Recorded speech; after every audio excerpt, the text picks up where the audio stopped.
Well, I was supposed to oppose the introduction of the bill, but because the House was not in order, I was unable to do so.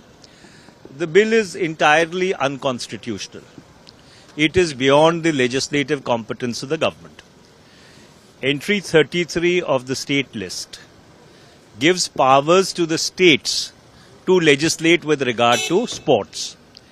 The government of India has absolutely no power to legislate with regard to sporting federations for the reasons that I have explained.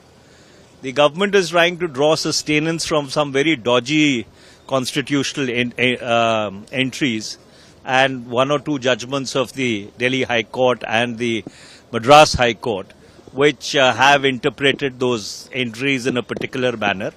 But the bill in its present form is not going to stand the test of law.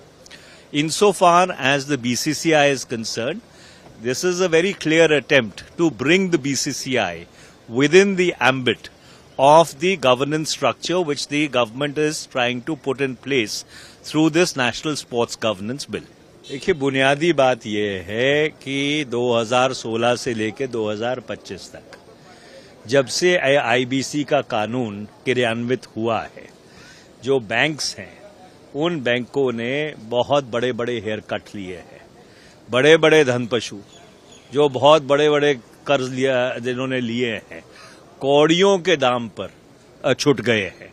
सरकार को ये बताना चाहिए कि पिछले 10 वर्ष में 9 वर्ष में जब से आईबीसी का कानून क्रियान्वित हुआ है, कितने ऐसे लोग हैं जिन्होंने बैंकों से कर्जे लिए थे और 4-5% पैसा देकर वो पूरी तरह से छूट गए हैं और बैंकों को बहुत भारी नुकसान इसके वजह से हुआ है।